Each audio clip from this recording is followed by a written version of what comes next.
हिसार के अग्रोहा में 5100 साल पुराने अगरोदका राज्य के इतिहास को जानने के लिए यहां टीलों पर खुदाई की शुरुआत की गई है। अगरोदका राज्य के इतिहास को जानने के लिए अखिल भारतीय अग्रवाल संगठन के अध्यक्ष गोपाल शरण गर्ग से खास बातचीत हुई। Total news associate editor doctor Mahesh Kumar ने की है, दिखा रहे हैं। 1100 साल पुरानी अगरोदक नगरी का सच, अगरोदक राज्य का सच अब दुनिया के सामने आने जा रहा है। जी हां, जमींदोज ये सच अब दुनिया के सामने जाहिर कर दिया जाएगा। आर्कोलॉजिकल डिपार्टमेंट ऑफ इंडिया की तरफ से, आर्कोलॉजिकल डिपार्टमेंट ऑफ हरियाणा की तरफ से अब खुदाई की शुरुआत हिसार के अग्रोहा के इलाके में की जाएगी। और सबसे पहले तस्वीरें आप देख लीजिए किस तरीके से ये अगरोदक जो नगरी है, जो राज्य है, वो यहाँ पर बसाया गया था और अब उस सच को पूरी दुनिया के सामने जाहिर करने के लिए मिट्टी की खुदाई की शुरुआत की जा रही है। जीपीआर सर्वे की शुरुआत हिसार के अग्रोहा में कर दी गई है और यहाँ पर एक ग्लोबल सिटी बनाने का जिक्र भी सरकार की तरफ से किया जा रहा है। गोपाल शरण गर्ग इस वक्त हमारे साथ बने हुए हैं, श्री अग्रसेन फाउंडेशन के निदेशक है। मुझे बताइए कि पूरी दुनिया के सामने 5100 साल पुराने अगरोदक राज्य का जो सच है, जो इतिहास है, वो अब दुनिया के सामने आने जा रहा है। देखिए, भगवान राम त्रेता में आए, त्रेता में चले गए। भगवान कृष्ण द्वापर में आए, द्वापर में चले गए। लेकिन भगवान अग्रसेन जी वो द्वापर में आए, उन्होंने धर्म की रक्षा के लिए भगवान कृष्ण के सानिध्य में महाभारत का युद्ध लड़ा। और धर्म की मर्यादा में रहकर अगर महाभारत का युद्ध जीतने वाला और अर्जुन के अलावा पूरी गीता को सुनने वाला कोई दूसरा व्यक्ति था तो उसका नाम अग्रसेन था। युद्ध की समाप्ति में भगवान कृष्ण ने दो लोगों को आशीर्वाद दिया।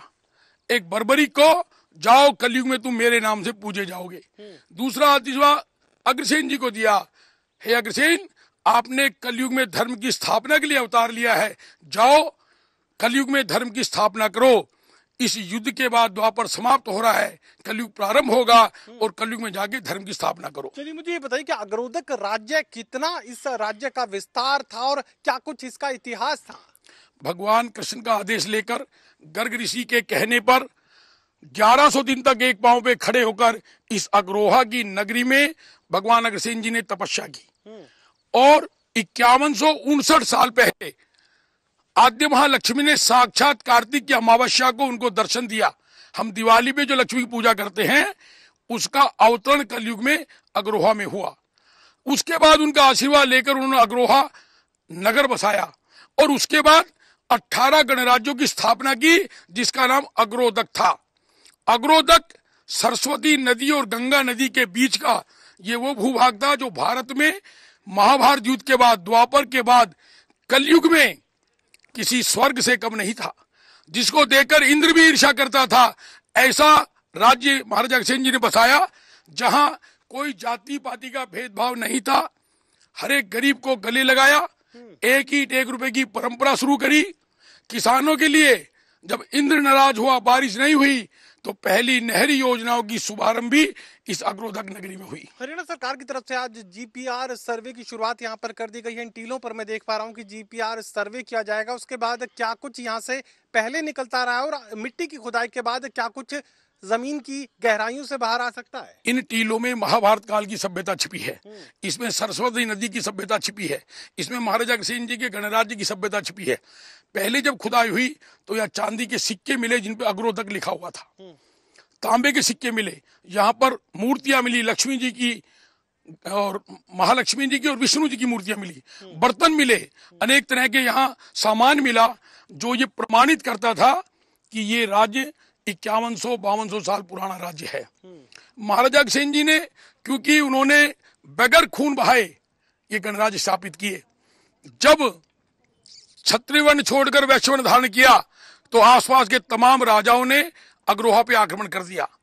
लेकिन उनके बेटे विभूसेन ने उन सबको हराकर जब बंदी बनाकर जेल में डालने लगे तो अग्रसेन जी ने कहा, नहीं ठहरो, दरबार लगाओ, सिंहासन लगाओ, और उन बंदी राजाओं को सिंहासन में बैठाया। वो शर्म की वजह से सारे कायल थे। एक राजा ने खड़े होकर कहा, महाराज आप धन्य है, आपके बेटे ने हमें शरीर से जीता और आपने हमें मन से जीता।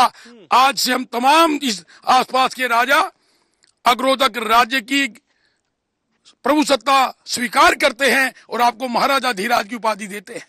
तो पूरी दुनिया में अग्रसेन जी एक ऐसे महाराजा हुए, उनके सर पे इसीलिए छत्र लगा कि पूरी दुनिया ने उनको बादशाह के रूप में, एक ऐसा जिसने बगैर खून बहाए सबकी चिंता कर कर एक ऐसा अग्रहोआ गणराज्य बसाया। आज हरियाणा सरकार के यशस्वी मुख्यमंत्री आदरणीय मनोहर लाल जी ने इस टीले की खुदाई के लिए केंद्र सरकार को पत्र लिखकर केंद्र सरकार से मंजूरी लेकर जितनी जल्दी ये काम किया है, पूरा अग्रवाल समाज हम हरियाणा के मुख्यमंत्री का बार बार धन्यवाद करते हैं। और देश के प्रधानमंत्री आदरणीय नरेंद्र मोदी, जिन्होंने विदेशों में जाकर भी भारतीय संस्कृति को जिंदा रखने के लिए मंदिरों का निर्माण कराया है, आज अग्रहोआ के निर्माण होने से पूरी दुनिया को पता लगेगा कि वर्ल्ड का सिल्क रूट कहाँ था। जो मथुरा से लेकर तक्षशिला तक सिल्क रूट जाता था, वो अग्रहोआ होकर जाता था। चलिए, साफ तौर से ये बात तो जाहिर की जा सकती है कि एक ऐतिहासिक कदम यहाँ पर उठाया गया है। दुनिया भर में अग्र समाज की उत्पत्ति अगर कहीं से हुई है तो हिसार के इस अग्रहोआ के इलाके से मानी जाती है। अब अग्रोदक राज्य का जो सच है दुनिया के सामने आएगा और इतिहासकार इस सच को बेनकाब करेंगे और हरियाणा सरकार इसमें महत्वपूर्ण भूमिका निभा रही है। सहयोगी कमल के साथ doctor Mahesh Kumar, total news, Hisar.